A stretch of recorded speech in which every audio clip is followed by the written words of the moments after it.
This is Under Review, the show that talks about Colorado sports with a sprinkling of national sports stories as well. I'm Jordan Long. We're going to start with the University of Colorado Buffaloes football team as they have an interim head coach. As we all know, CU fired Carl Durrell following an 0-5 start to the season.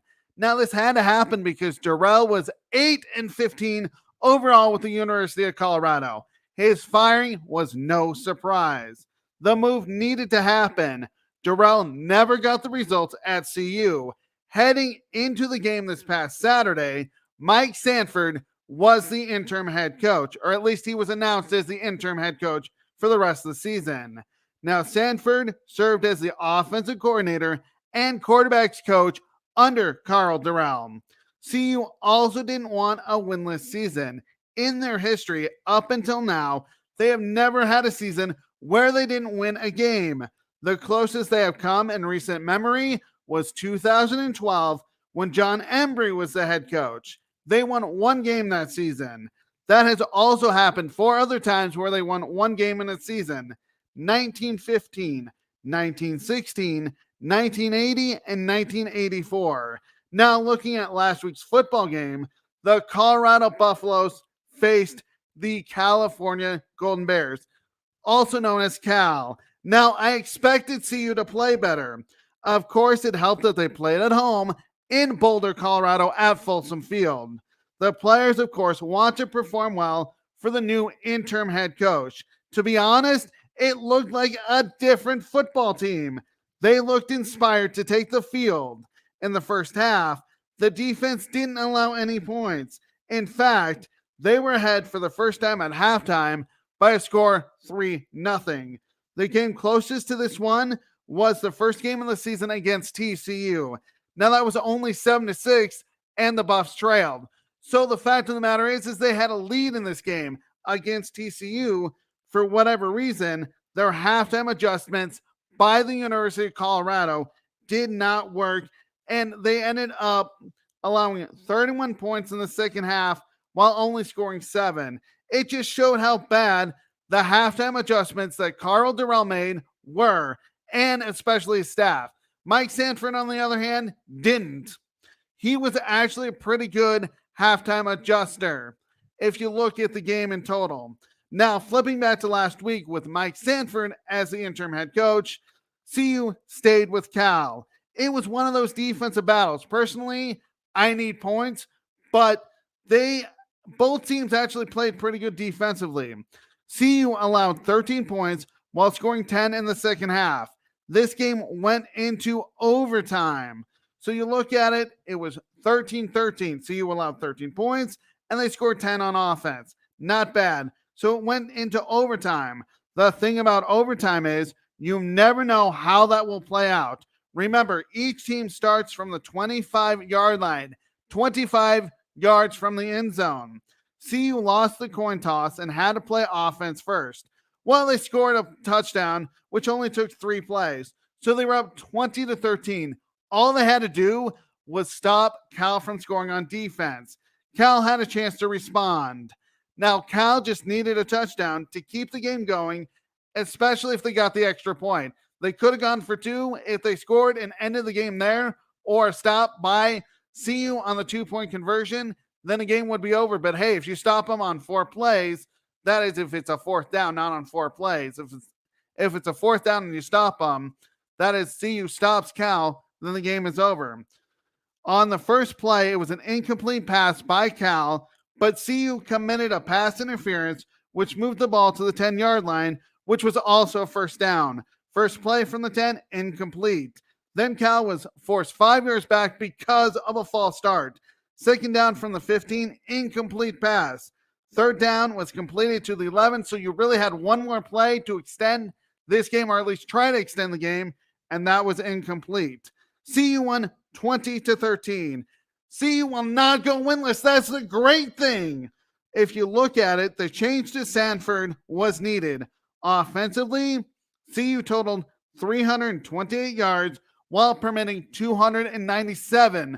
So the defense allowed 297, but on offense, They were moving the ball as they had 328 total yards. CU rushed for 118 yards and passed for 210. On defense, I really like the rush defense because they didn't give up that many rushing yards at 35. That was the biggest difference in this game. In past games, the opponents were able to run the football, tiring out that defense. That didn't happen in this game. The defensive line was able to control the line of scrimmage for the University of Colorado Buffalo's defense. Now they tackled the runner in the backfield or for short gains. It basically forced Cal to be a passing team. Now Cal, that is the University of California Golden Bears, were able to throw the football for 262 yards, but still there was no threat of a running game, and CU was able to anticipate the passing game. Looking at the rest of the year for the University of Colorado football team, the Buffs, who knows how many games they will win. At least the Buffs football team is going to play for Sanford, which never seemed to happen with Carl Durrell. Now there are 6 games left for them. There are some powerhouses in the Pac-12 they're going to face. That includes number 10 Oregon and number 15 Utah at home in Boulder. Going on the road is always tough in the Pac-12. There's only one ranked team that Colorado has to face on the road. That's number 12 USC. Now those are 3 really tough games: Oregon, Utah, and USC. Who knows if they will win any of those games, but as long as they play well, even in a loss, it's really a win because you're showing you want to play for Mike Sanford. This past weekend's game proved that the team is going to rally around Sanford.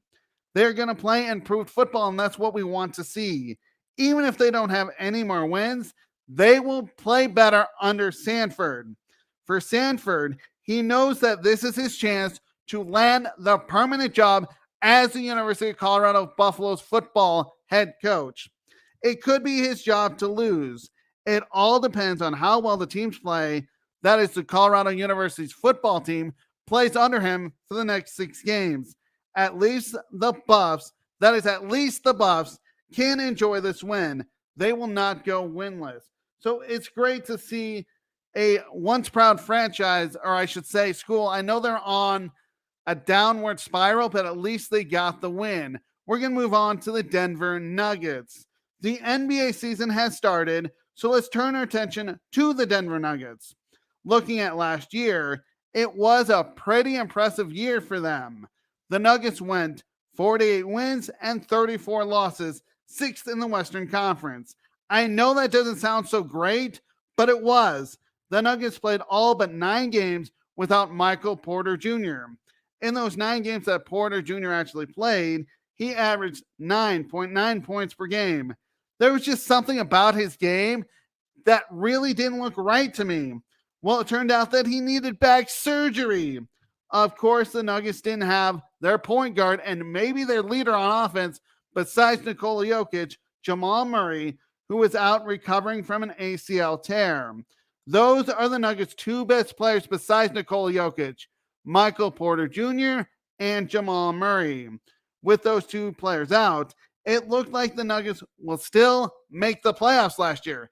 It wasn't going to be as a top 6 team, which would have avoided the play-in tournament, and in the end, that's actually what happened. But it looked like as an 8 through 10 seed, which meant you had to play in the play-in tournament. I should say a 7 through 10 seed. So if you were 7, you would play 8. If you were 9, you would play 10. So basically, you were trying to avoid that.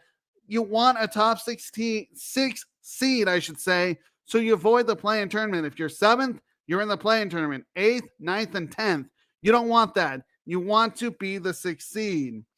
Well, the reason why the offense had to go through Nicole Jokic in order for them to be a 6th seed. And actually, it ended up working.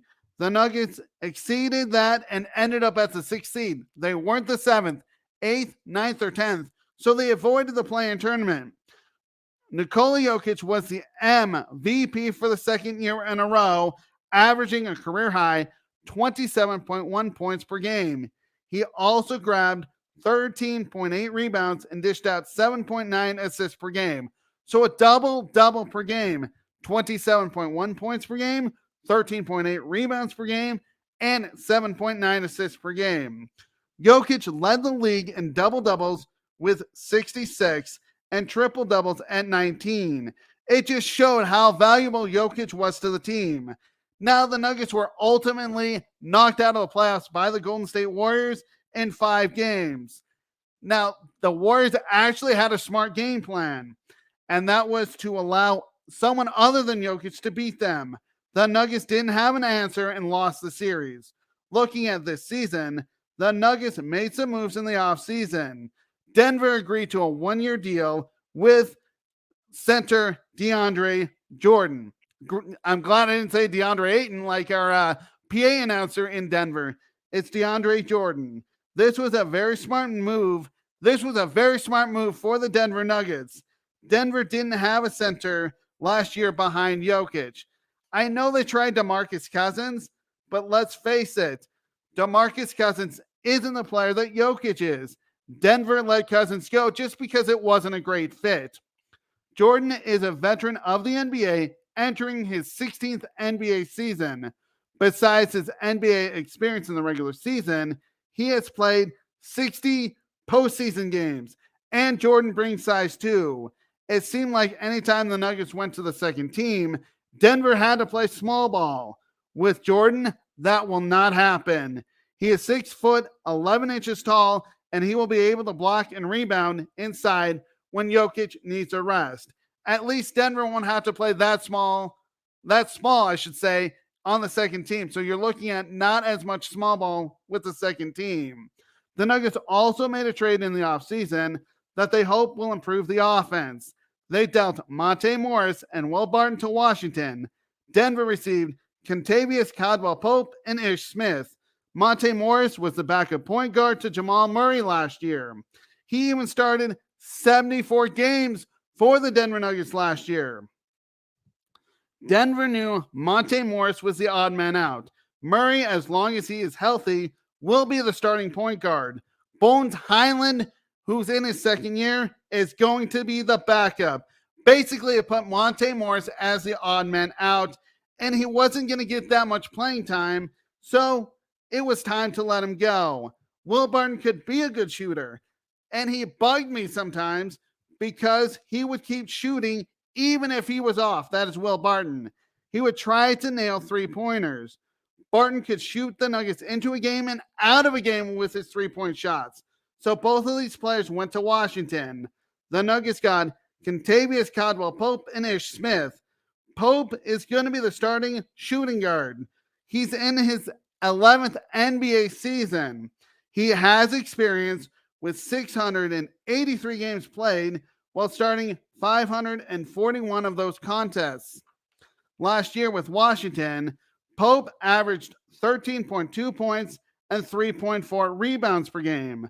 Caldwell-Pope can also shoot from beyond the arc, meaning he can hit those 3-point shots, and he can make him at 36% in his career.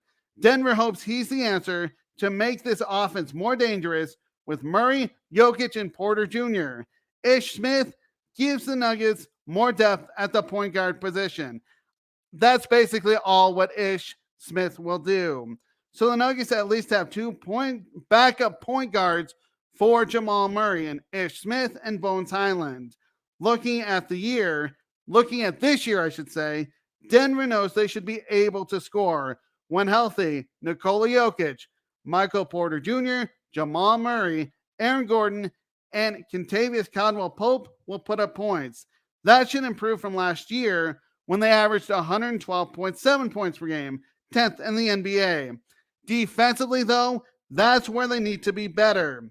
Teams passed the ball around the perimeter and found the open guy that would either drive or actually hit their 3-point shot. And we saw that against Utah in the opening game. But you know what? It's just one game, and it's only game 1.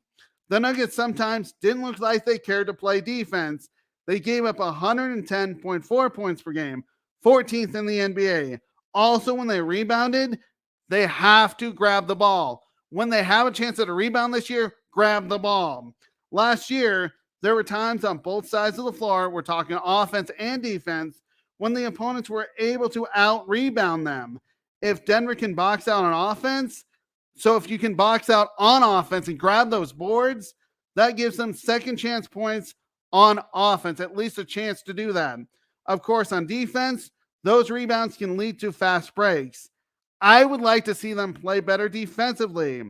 The Nuggets, though, have a talented team. If healthy, Denver could easily win 50-plus games and be a top 4 team in the Western Conference. You want to be a top 4 team. You don't want to be the 7th, 8th, 9th, or 10th. Because why? You avoid the play-in tournament if you are a top 6 seed. Now, the worst case is Denver ends up as the 5th or 6th seed. I don't see them being any worse than that. Once they reach the postseason, anything is possible. Denver would love nothing more than to make a deep run in the playoffs. I'm not thinking NBA Finals, though, but that would be a special season. If everybody is healthy, though, the goal is to win a few rounds. I would be very satisfied if they ended up going to the Western Conference Finals.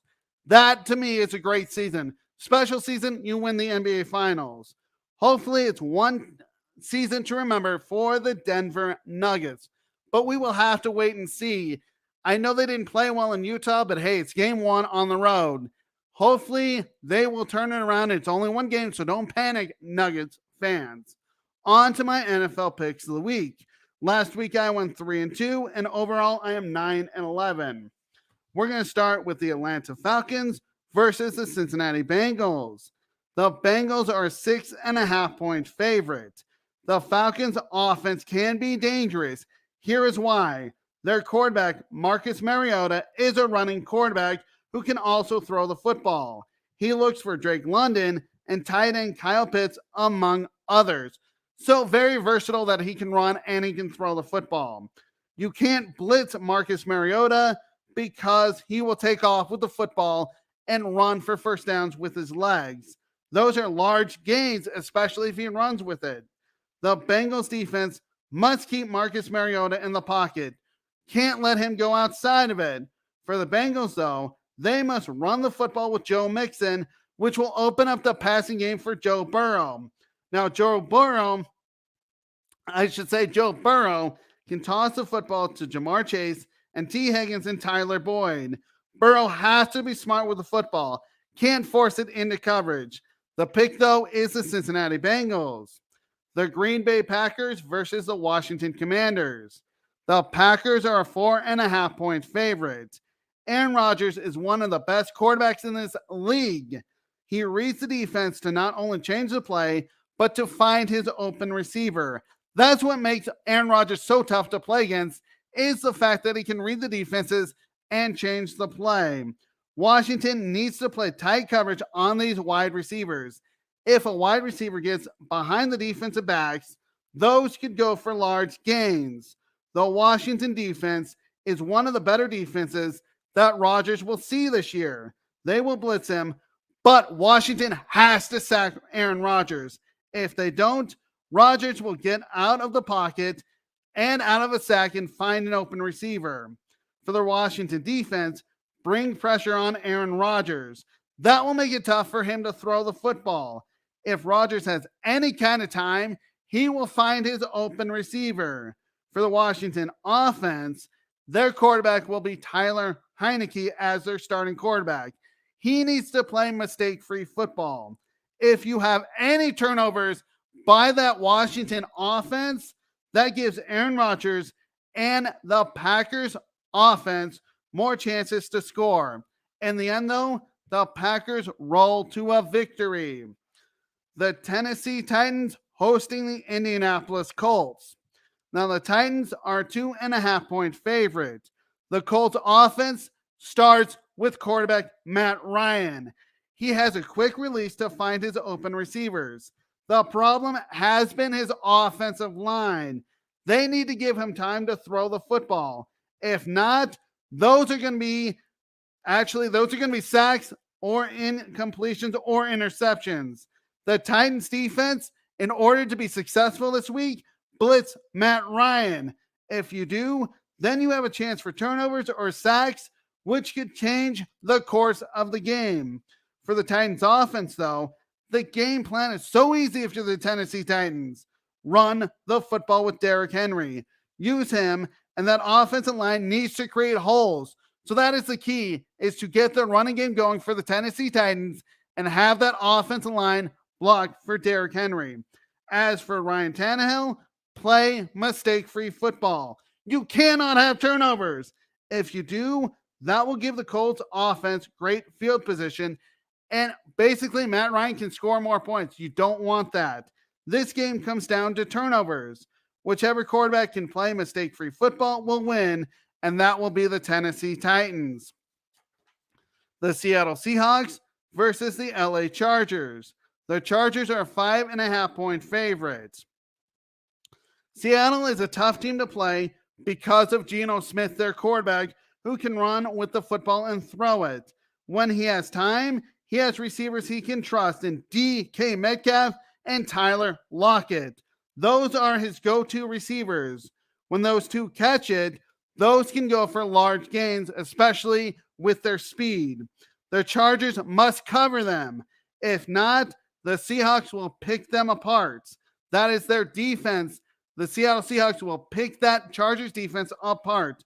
Also spy Geno Smith if you're the Chargers defense. You can't let him go off and run outside the pocket. For the Chargers offense, we know how good Justin Herbert is. He doesn't have a favorite receiver and spreads it out. Of course, what helps Justin Herbert is the running game of Austin Eckler. Eckler is one of the better running backs in this game. It comes down to the red zone. Field goals will not cut it in this game. In the end, though, I feel like the Chargers are the better team as they get the win. The San Francisco 49ers hosting the Kansas City Chiefs. Kansas City is a 3.5-point favorite. For the Kansas City offense, we know how dangerous it can be. Patrick Mahomes can run around and get outside the pocket. That buys time for him. He will look for Juju Smith-Schuster and Travis Kelce. Kansas City will try to run the football, but don't expect that to be the reason why they will have success. It will be through the air.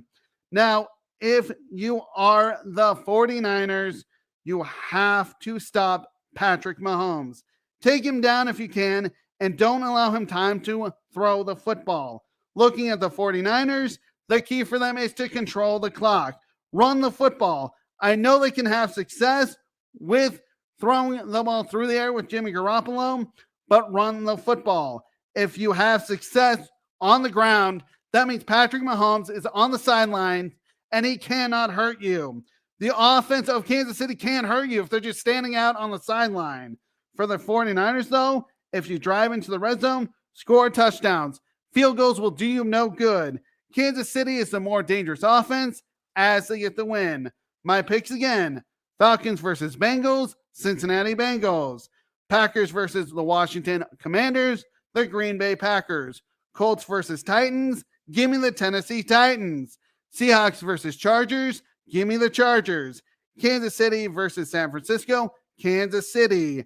I'm Jordan Long. This has been Under Review.